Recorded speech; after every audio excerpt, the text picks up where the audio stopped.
guy, respected all over the country, and we really love it. Thank you, Paul, and thank you, your family. I'll tell you, I am so happy that you're all here together. For the family, forget the governor, for the family. Thank you, Paul. Thank you both. Thank you. Well, I appreciate this is some turnout. It was pouring outside. Everybody had to scatter, and then they all came back. I said, this is amazing. I only wish the media would show this crowd, right? You know, think of it. Packed inside, people outside trying to get in, big arena. It's really an amazing thing, but they never showed the crowd. They only showed the crowd when there's a little bit of a protester. Do we have any protesters, please? No. That's too bad. That's too bad. Maybe one. So look, I just want to thank you all. I tell you, we're going to do something really amazing. You know, the Quinnipiac poll just came out, and we're just about tied, and I don't even believe that. I left yesterday, I left Ohio, I left West Virginia, and I left Pennsylvania. 3 places we stopped, and the crowds were like this. I mean, the crowds were enormous, and we're packed. And there's something going on, folks. There's something really good going on. We're going to make America great again, believe me. There's something good going on. And I mean good. You know, it was amazing today. Thank you. What a good governor. You have great people up here. Huh? You know, the last time I was here, and we just bonded with so many people, but the last time I was here, the governor was telling me the size geographically of Maine. And I went back and I looked. It's amazing. What a big chunk of land, right? And honestly, among the most beautiful states, I mean, if you look, and I'm not even talking states, there are a few places in the world, geographically, just environmentally, from any standpoint, when you look at the magnificence of the land you have up here, it's incredible. And you know what? If things don't work out for me, I may just come on up here and just say to hell with it. Okay? You definitely have. You have a big chunk of real estate up here. Nobody knows. Nobody realizes it. And you know what? Much more importantly, you have great people up here. You have great people. Much more importantly. So I was sort of smiling because, you know, I was looking this morning, and I've been very, very strong on trade for years. In fact, somebody said 25 years ago, they have old clips of me saying, Japan is taking advantage of us. Then it was Japan more than China. And now it's still Japan, but China's really lapped them. But I was talking about all of the countries that were taking advantage of us, and it just never changes. But it's going to change if we win. We're going to bring our jobs back here, folks. We're going to bring our jobs back here. And, you know, I said things yesterday, and we gave a speech in Pennsylvania, Pittsburgh. A place, a wonderful aluminum where they make and manufacture things of aluminum and do a great job. And I will tell you something, it's so sad to see what's happened. And I spoke to the owners of the plant, and these are great people, like amazing people. They even gave me a birthday cake, a beautiful birthday cake. Can you believe it? The most beautiful. I wanted to eat that thing so badly, I didn't want to make a speech. I wanted to eat the cake. But I'll tell you, just amazing people, and they were telling me what's happened between China dumping aluminum all over the place and, you know, putting everyone out of work. Don't forget, they may make the product, but we lose our jobs. So even if it comes in less expensive, it costs more because we've lost all these jobs, folks. People don't understand that. People don't understand what's going on, and they haven't understood it for a long time. Now, a certain group of people do understand it, because it's the special interests that do this stuff to our country. And they totally control Hillary Clinton. I call her Crooked Hillary. They totally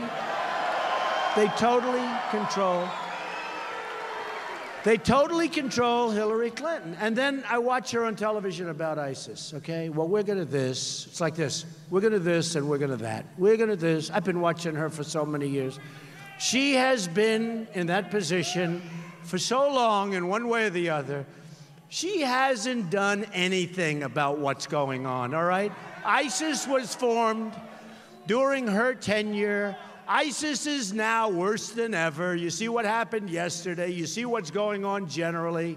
ISIS is looking strong. ISIS is signing up people over the internet. They know how to use the internet better than we do, and we do nothing about anything. They're taking our youth. You know why they're taking our youth? Because they look like they're winning. We have to give them a big, fat, ugly defeat. We have to defeat them fast. And don't forget, you know, they say, oh, can we trust Donald with the button? Well, I'm the one that didn't want to go into Iraq, just so we understand it. I would be the slowest with the button, but I would be the one that doesn't have to use it because they're going to respect us again. Nobody respects us now. Nobody respects us now. You look at China. So we have a trade deficit with China of $505 billion a year. I know a big plant closed in Maine recently, and it's closing because you can't compete with devaluation. You know, it's all about they're devaluing their currency, and so are others. I talk about China, but remember, I talk about China for a reason. They're the biggest abuser. They're the biggest, and they're the biggest abuser. But every country, virtually, every country that we do business with looks at us as the stupid people. We're the piggy bank that they just keeping. They take our jobs. They take our money. They don't respect us. We have political hacks negotiating the biggest deals in the world. You know, you read about corporate deals. Trade deals blow them away. There are no corporate deals that are big like these trade deals.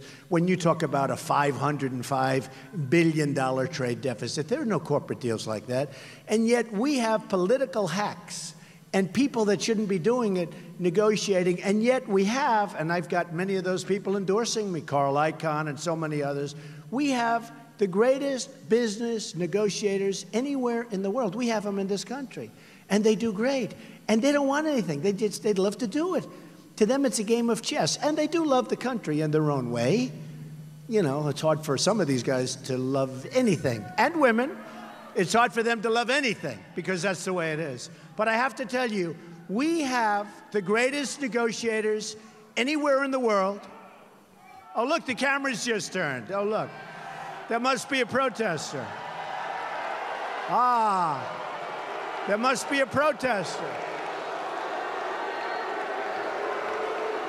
All right, don't hurt our protester. Thank you. Don't hurt our protester. Do you know the safest place in the world to be is at a Trump rally? Believe me. Believe me. We don't have problems here. So we had a couple of people, I didn't even hear them. I mean, I just noticed there must be a protester because all of a sudden the cameras took it away from my face. I go home. I say to my wife, did you see the crowd? No, darling. Did you see the crowd? You must have seen the crowd. No, they never turned away from your face. I don't like that. I want to see the crowd. But it's true. Now, you hear. And if you hear, it sounds like these big stadiums, and you hear the crowd. Sometimes we had 35,000 people, almost 40,000 people at one, and it sounds like a football game or sounds like something. So you hear there's something, but they never show it. They never, you know why? Because they are the most dishonest people that you will ever meet.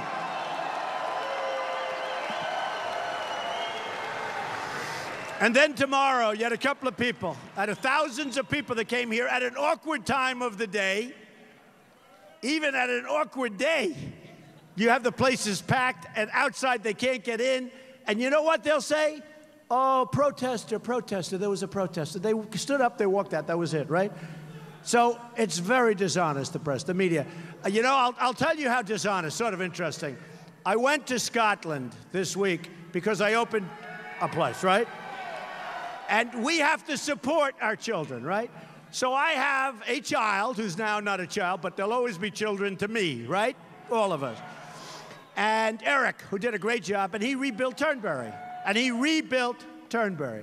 And I said, you know what? I'm going to fly over to be with him for the opening. I'm not going to play golf. I'm not going to hold a club. I'm going to cut the ribbon and go home.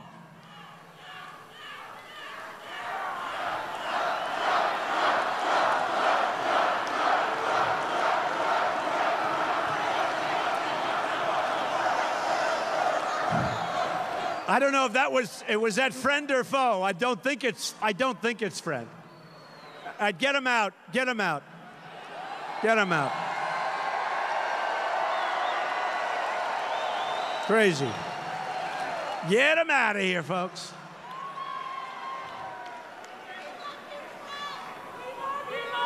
You know, the funny thing, we could press charges, but you don't want to ruin somebody's life.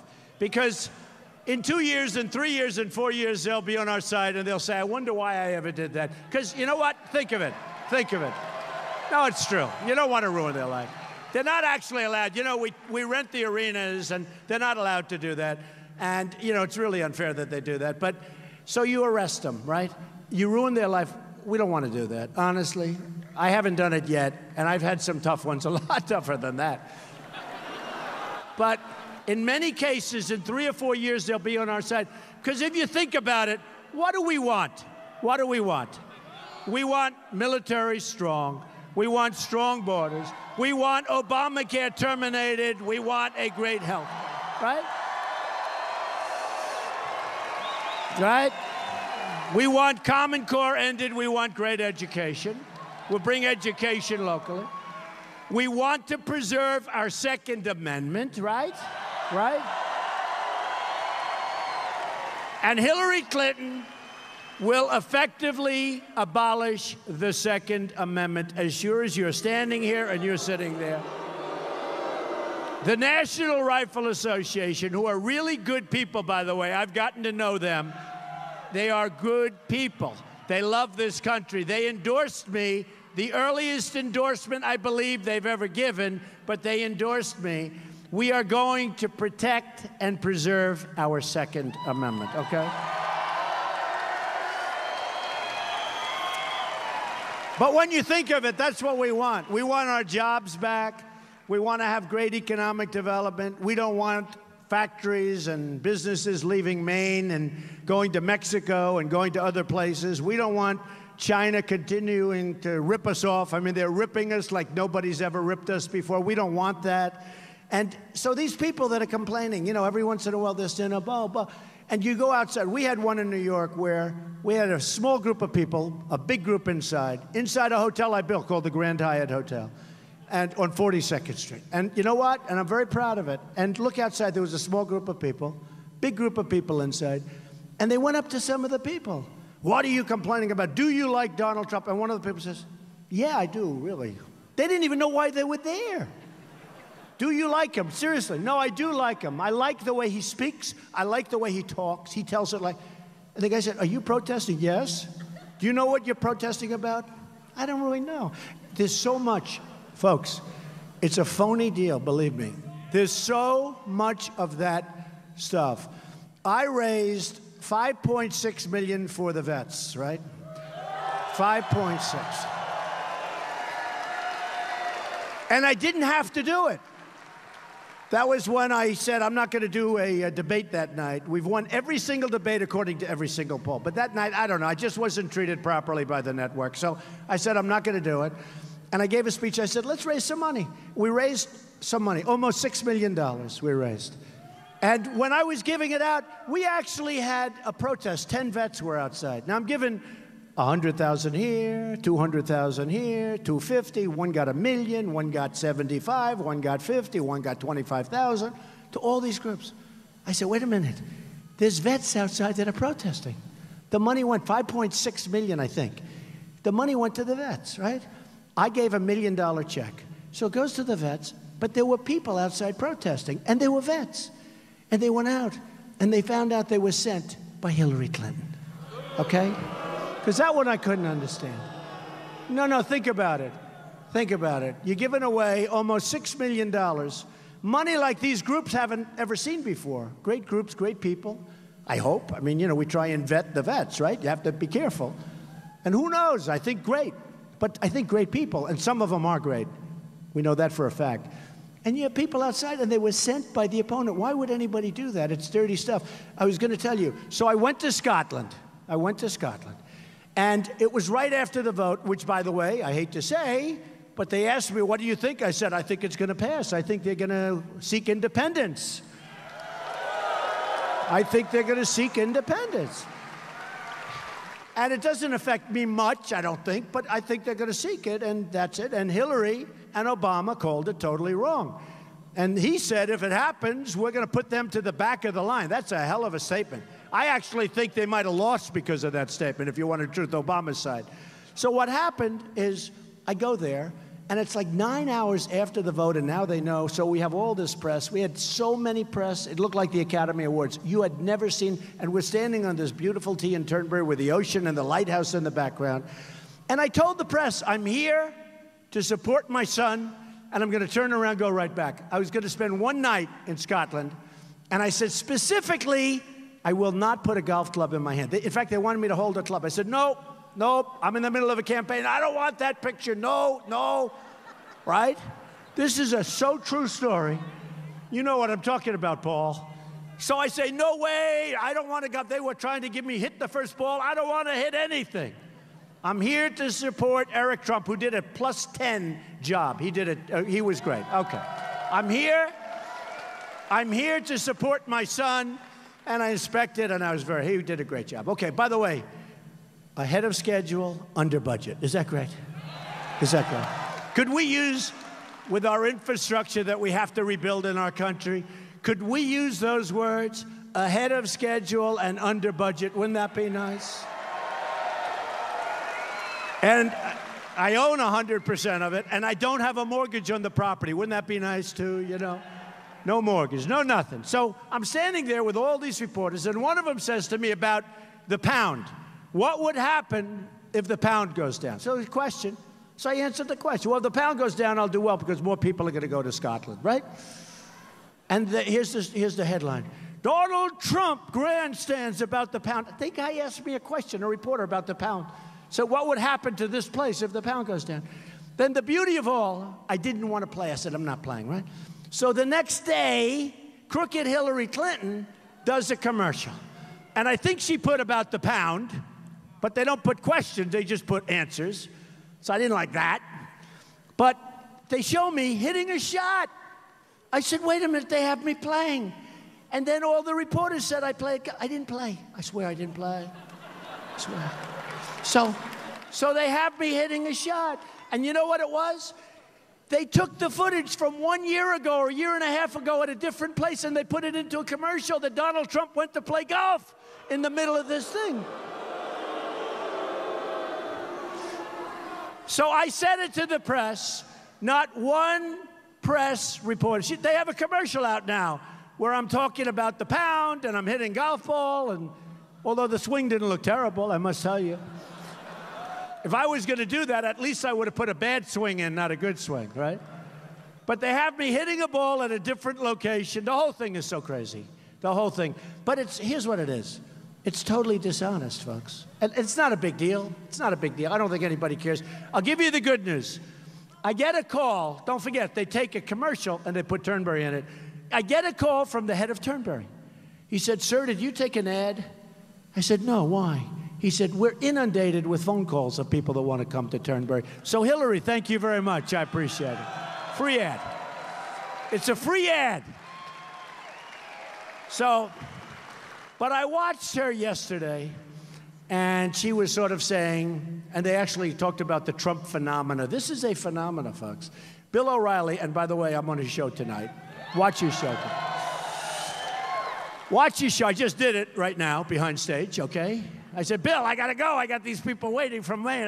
You never keep a person from Maine waiting. The governor told me that. Right, Governor? Never. You never keep a person waiting from Maine. But I'm on Bill O'Reilly. But I saw tonight, and I saw over the last few days, people are talking more than ever about this phenomena that's been created. And, you know, it's really an amazing thing. Even pundits that truly, truly, truly hate me, they're saying it's a movement like they've never seen in this country before. It's bigger than Bernie Sanders. It's bigger than Bernie Sanders. And yet, Bernie, I have to say one thing about Bernie, and he, you know, he'll be nasty and say, oh, I'd never vote for Trump, but that's okay. I know what he thinks inside. He hates her. He hates her. I mean, he cannot stand her. I'm pretty good with people. Bernie Sanders cannot stand Hillary Clinton. But I'll tell you something. you wouldn't think this. You wouldn't think this. But there is one thing that Bernie Sanders and I are in complete accord with, and that's trade. He said we're being ripped off. I say we're being ripped off. I've been saying it for years. He's been saying it for years. I think I am saying it even louder because I've been really saying, I understand how bad it is, because I have traveled to more places where we have factories that prior to NAFTA were booming. And Bill Clinton signed NAFTA. Remember that. That was his baby. He signed NAFTA. Nobody else signed it. Bill Clinton signed it. And they drained businesses out of Maine, out of all of New England, out of New York. You have to see New York State. It's like a ghost town. What's happened to New York State because of NAFTA? Pennsylvania, we've lost our jobs. We've lost our manufacturing. I have people, they do statistics for me, and they come up to me, and I'll take a place, and I'm not going to say Maine because the governor's here, and I will not talk badly, although you did lose a plant yesterday, Governor, but it wasn't your fault. We need new federal policy. I understand why. I mean, they put you in an impossible position. But it's at a federal level where we make it so easy for countries to come in and steal our companies, to steal our jobs, and to steal our money. We owe $19 trillion, soon going to be $21 trillion. And folks, we've got to get smart. We've got to get tough. We've got to get tough with terrorism. We've got to get tough with jobs. We've got to be so vigilant. We've got to be so careful. We've got to be so strong. And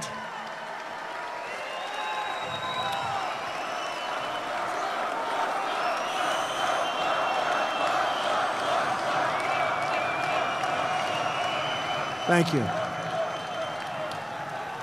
And, you know, today I was just reading where the United States Chamber of Commerce is upset with me, and they usually go the Republican way. They're upset with my statements on trade. And I said, let me ask you a question. And I tweeted, why? Why would you be upset? I'm all for free trade.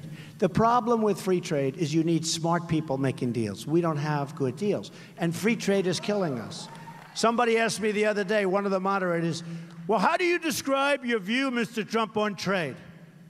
And by the way, I know every form of trade. Fair trade, good trade, bad trade, free trade. There's hundreds of names. So I never really thought this way, but now I think it because now I'm doing this. And we are doing so well together. By the way, am I doing a good job? Am I doing a good job? Right? Letting the word out. I mean, we started with 17. And all of these people were professionals, and they had 218 years of experience. And when they did this stat, I had 10 months. So they said, Trump has 10 months of experience. They have 218 years of experience. That's like if you add up all their political years together. And here we are. I mean, here we are. And not only that, most importantly, very importantly, in the history of the Republican Party, more than Ronald Reagan, more than Richard Nixon, more than Dwight D. Eisenhower. You know, he did win the Second World War, in all fairness. We have more votes, almost 14 million votes, more than anybody in the history of the Republican Party. Think of it. Think of it.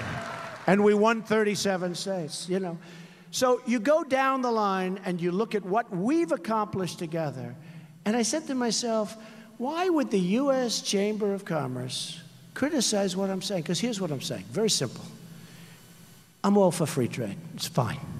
But I want Carl Icahn negotiating for me. I want the greatest business people negotiating my deals, not hacks, okay. But I'm all for free trade. But here's what, because, you know, the U.S. Chamber of Commerce is totally controlled by the special interest groups, folks, just so you understand it. And there are special interests that want to have the deals that they want to have. They want to have TPP, Trans-Pacific Partnership. One of the worst deals. It'll be the worst deal since NAFTA.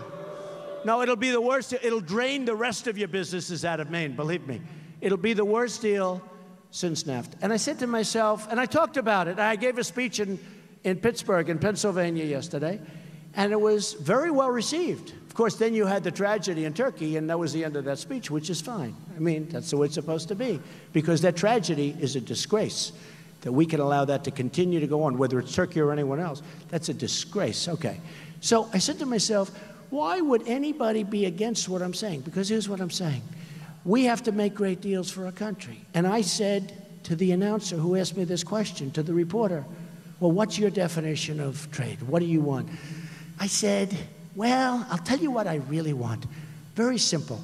I want to make great deals for our public. I want to make great deals for the United States. Yes, but do you want free trade, fair trade? What's your I said, I want great deals. I don't care if they're free. I don't care if they're fair. I don't care if they're good. I don't care if they're horrendous. I just want great deals. I'll do it all different ways. I'll do it all different ways. And he didn't understand it. He said, but it has to be free. You know, the conservative way. Remember when Jeb would say, he is not a conservative. I said, who cares? And by the way, I am a conservative. I'm more conservative than they are in many ways. But they think, see, to be a conservative, you have to want free trade. But if this country is being drained of its jobs and its money because we have stupid people making bad deals, and in some cases, smart people who are basically corrupt making bad deals for us, doesn't matter, same thing, then what I want to do is I want to correct that situation. You know, I spent in the primaries $55 million of my own money, right? I spent my own money. Now I'm raising money for the Republican Party, and we've raised a lot of money. Wait till you see the numbers start to come out. They said, Donald Trump's numbers, first of all, I don't even know why I need so much money. You know, I go around, I make speeches, I talk to reporters. I don't even need commercials, if you want to know the truth. Why do I need these commercials? You know?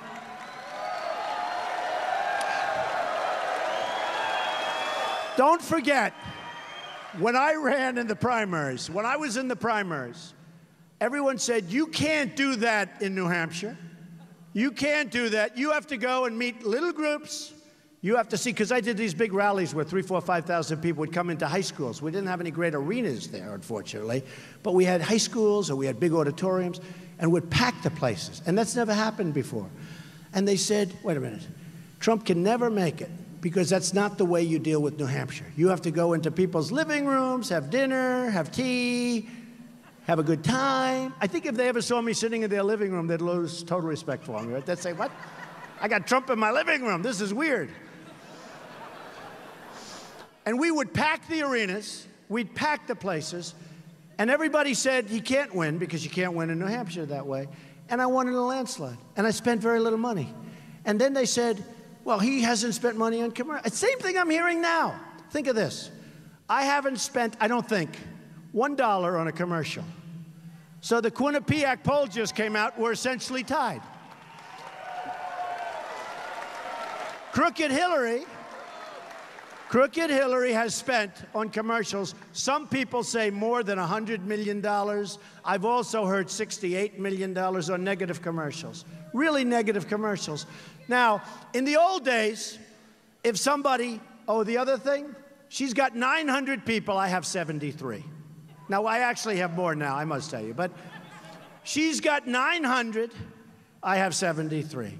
She spent $100 million or something, she spent a lot. I mean, I have friends calling me from other states, man, the airways are blanketed with negative ads. We don't believe them. The fact is, she spent almost $100 million in some form on negative stuff. I spent nothing. Now, here's the thing. In the old days, if I spent less and had fewer people and was leading or tied, they would say he's a genius. Now they say, Hillary Clinton has more people, has spent more money, and they're essentially tied. That's not good. And I said with one of my, I'm not going to knock him because it's useless to knock him. You know, these people, they signed the pledge. Remember, they all wanted me to sign the pledge. So I signed the pledge, and then they did too. The only difference is I would have honored the pledge. They don't honor the pledge. It's amazing what can happen when you lose. It's amazing. No, I have people, in all fairness, whether they like me or not, and it was a rough campaign, and I wasn't nice, but they weren't nice either. I mean, Jeb spent, what, $15, $18 million on negative ads. Am I supposed to say I like him? But they signed a pledge. I'll tell you one thing. If Paul signed a pledge, he'd honor it. And there were people that honored it that would have loved not to have honored it. We got great backing. Guys like Ben Carson, who came not because of that, because we have a great relationship, and Chris Christie. Rick Santorum just signed on. We have great people. We have great people. We have amazing people. We have amazing endorsers. But when you sign a pledge, and this isn't a pledge that says subject to my changing my mind. This is a pledge that really, I even think it's like legally binding. You want to know the truth. I don't care. I don't think it matters. I don't think I'll get 2 more votes. But honestly, you sign a pledge, and you're supposed to honor the pledge. I have guys out there, and they're really sore losers, if you think about it. It was a rough campaign. They say it was the roughest campaign ever. Might be superseded by this, but we'll see. But they say it was the roughest campaign ever in the history of Republican politics, and maybe in politics. I mean, I've heard a lot of the so-called, walking heads, right? They call them walking heads or talking heads. Usually they're walking heads to me, because there's nothing up there with most of these guys. And it was rough. But what you do is you go to sleep for a couple of days, you wake up and you say, I honor the pledge, right? I would have honored it. There are people I don't like, and there are people that I love on that stage. But there are people I don't particularly like or particularly respect. But I signed a pledge. I would have honored that pledge. I wouldn't have gone crazy. I wouldn't have had, let's yell it from the loudest building. But you know what? I would have honored the pledge. But we have people that have not honored the pledge. And that's a terrible thing. Okay, I don't care who you are. I don't care what your position. You can say what you want. They all signed so that I'd sign, because I was the one that was negotiating a little bit. I'll always negotiate for you people. I love to negotiate. But just remember this. They signed a pledge saying they will abide, saying they will back the candidate of the party. And now they sit back, and the pledge is out there, and the press doesn't even go after them on that. They've broke their word. In my opinion, they should never be allowed to run for public office again, because what they did is disgraceful. So I said, when I saw the U.S. Chamber of Commerce, again, controlled totally by, various groups of people that don't care about you whatsoever, I said, why would they? I even tweeted, @RealDonaldTrump, @RealDonaldTrump. But I tweeted, I said, why would the chamber, and I have nothing against the chamber, don't know them too well, but I have nothing. Why would they complain when all I'm saying is this, that if China doesn't make this horrendous deal that we have with them, which is sort of a non-deal, it's only a one-way, one-sided deal, I want to renegotiate a deal. I want to terminate the deal and do a good deal. And that's all I want. I want to bring jobs back to our country. I want to bring money back to our country. I want to get rid of the deficit. I want to start paying off debt. And they're against it. They're saying, how can Donald do that? And how could he jeopardize free trade? Well, let me tell you, think of this, if you have a country where you have a deficit of hundreds of billions of dollars a year forever, it's going to go on forever, it's going to get worse. Then they say we're going to lose a trade war? We're already losing the trade war, folks. We lost the trade war. They're getting killed. There's nothing that can happen worse than what's happening now. We're getting killed. We're getting killed. And then you question the chamber. So I'm not saying we'll never deal with China. I want to always deal with China. But when China devalues their currency, you ever notice they're at 7% GDP, 7%. We're at almost nothing. It's hard to be at nothing, but we're at almost nothing. We have a real unemployment rate that's sky high, not the 5%. That was put in so politicians look good. We have so many people that can't get a job. You know it up here.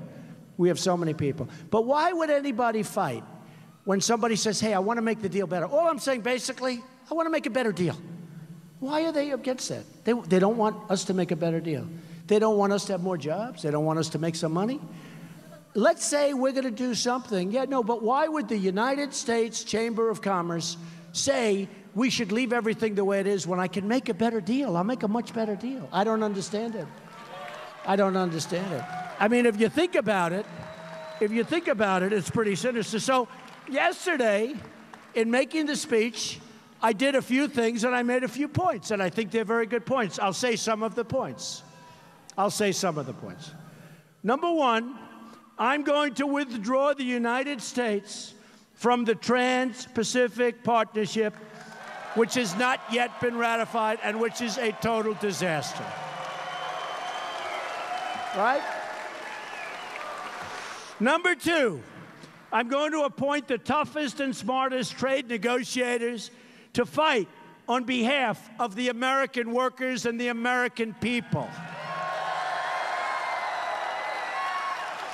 Number three, I'm going to direct the Secretary of Commerce to identify every violation of trade, all of the agreements that a foreign country is currently using to harm our workers, and there are many of them. I will then direct all appropriate agencies to use every tool under the American and international laws to end these abuses. We are being abused as people. We are being abused.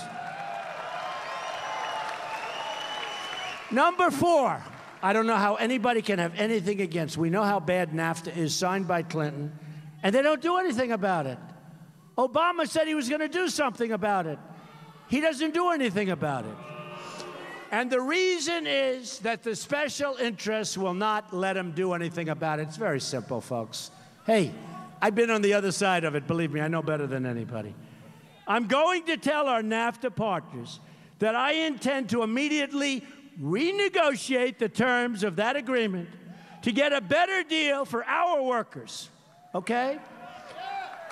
And by the way, I don't mean better, I mean a lot better.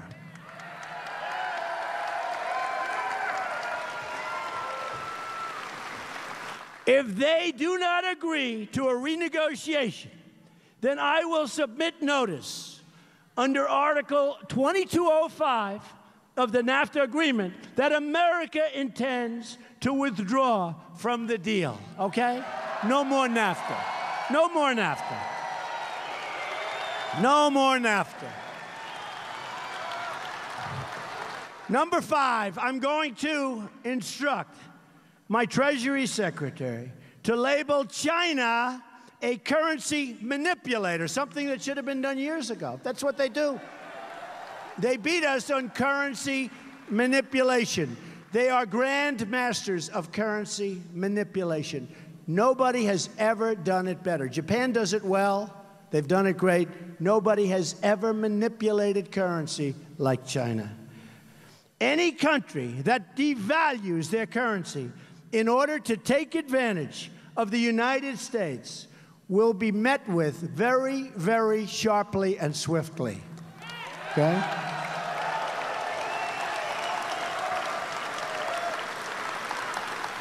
And sadly, that will include tariffs and taxes for their goods coming in. I'm sorry, folks. That's what we have to do. That's what we have to do.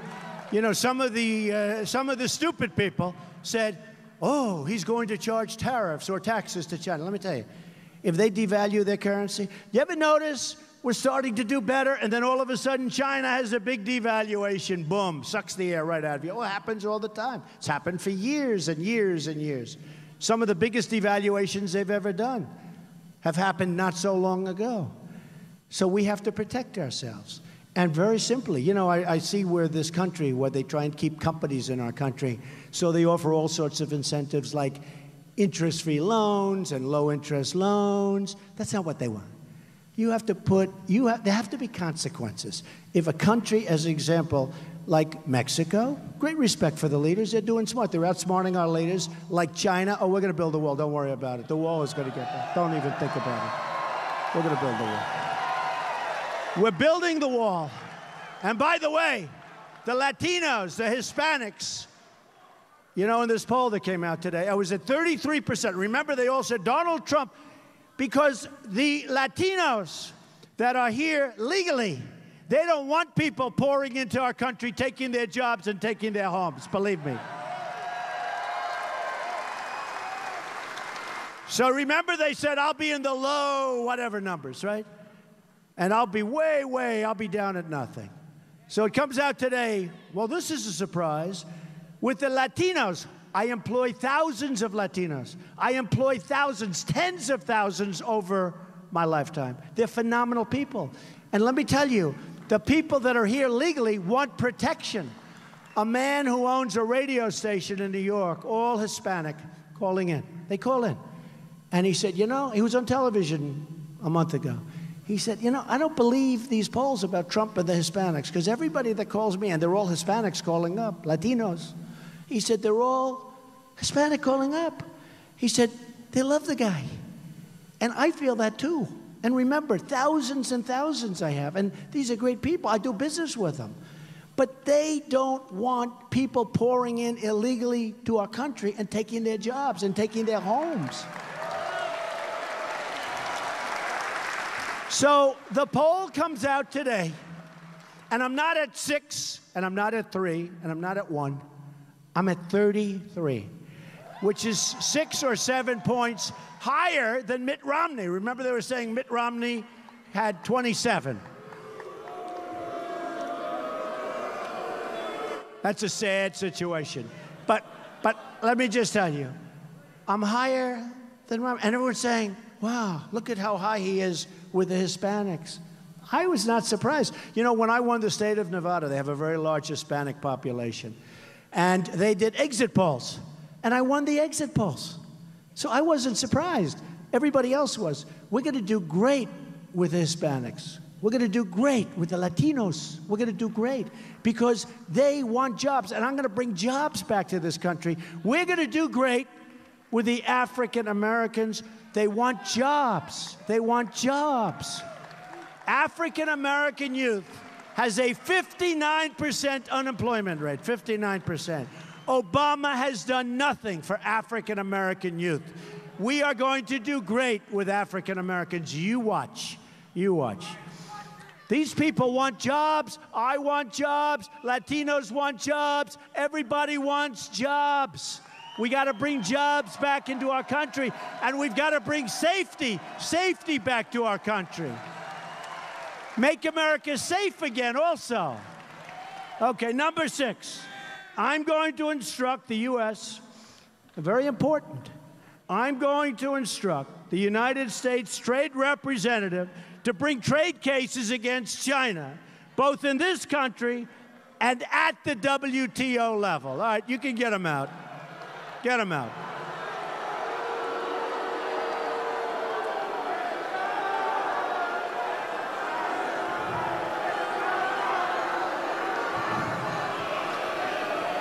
You know, I tell you, you have the nicest protesters in Maine.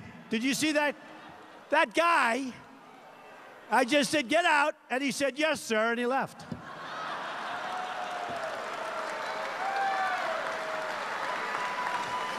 We don't even need our police. Can I tell you, we should give a special round of applause to our police. They have done an unbelievable job in this country. Unbelievable. They're not appreciated like they should be, believe me, folks.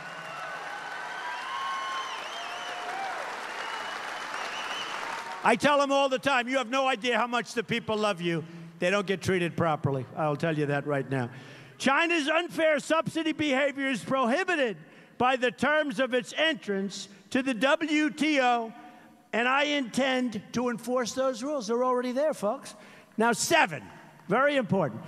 If China does not stop its illegal activities, only if they don't stop their activities, I'm not going to stop trade with China, but if they don't stop their illegal activities, we're going to do a number. I've done very well with China. I've made great deals with China. We can do great with China. And I don't have anything against Chinese leadership. I don't have anything against the leadership of Japan or Mexico. They're just so much smarter than our leaders, and they're taking advantage of us. I have a lot against our leaders because they're grossly incompetent. They don't know what they're doing. So if China does, right?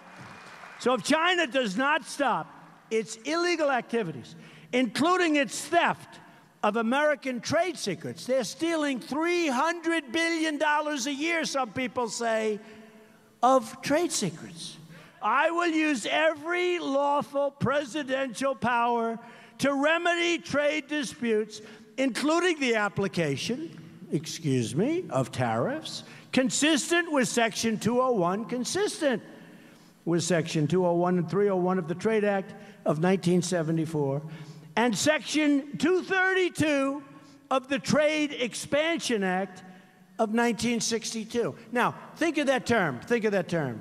The Trade Expansion Act. Well, you know what? We got the joblessness, and they got the expansion, folks, okay? There's no expansion. There's no expansion. So the story is this. I love you people. So important. In November, you get out and vote. We're gonna make this thing into something that nobody's ever seen before. They've already said it. They've already said it.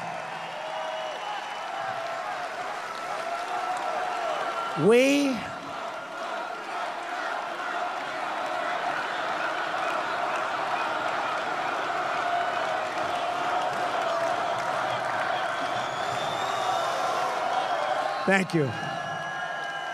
I love you people. I love this. But we don't win anymore, and you've heard me say it. We don't win anymore. We don't win. And I say this, when I was young, we won everything. We always won. They used to brag, America's never lost a war. Then we had Vietnam, we lost it. You know, we lost. Since then, I think we only lose. We're going to start winning again. Our military is depleted. It's going to be rebuilt. We have old, obsolete equipment in our military. Our jet fighters, we get our parts from the plane graveyard and from museums. That's how bad it is, all right? You've seen that. We are going to take care of our vets properly. Our vets are not being taken care of. We're going to win at the border. We're going to build the wall. The wall is going to be built, going to be paid for by Mexico, by the way. Going to be paid for by. We're going to win at the border. We're going to have a wall. We need the wall. We have to stop the drugs from coming in. You know, the bad deal. We get the drugs, poisons our youth, poisons a lot of people beyond our youth, believe me. So we get the drugs, they get the cash. Not a good deal. Do we agree? And it's pouring through our border. We're going to win with Common Core, which we're going to terminate and bring our education local. We're going to repeal and replace Obamacare. Repeal and replace Obamacare. We're going to save our Second Amendment. So important. We are going to make the greatest trade deals in the history of our country and maybe beyond that. We are going to go from the stupid people that don't know what's happening to people that are thriving again. We're going to bring back our jobs. We're going to bring back our wealth. We're going to bring back our money. We're going to bring back our pride. We're going to make America great again. Thank you, everybody. I love you. Thank you. Thank you. Thank you, everybody.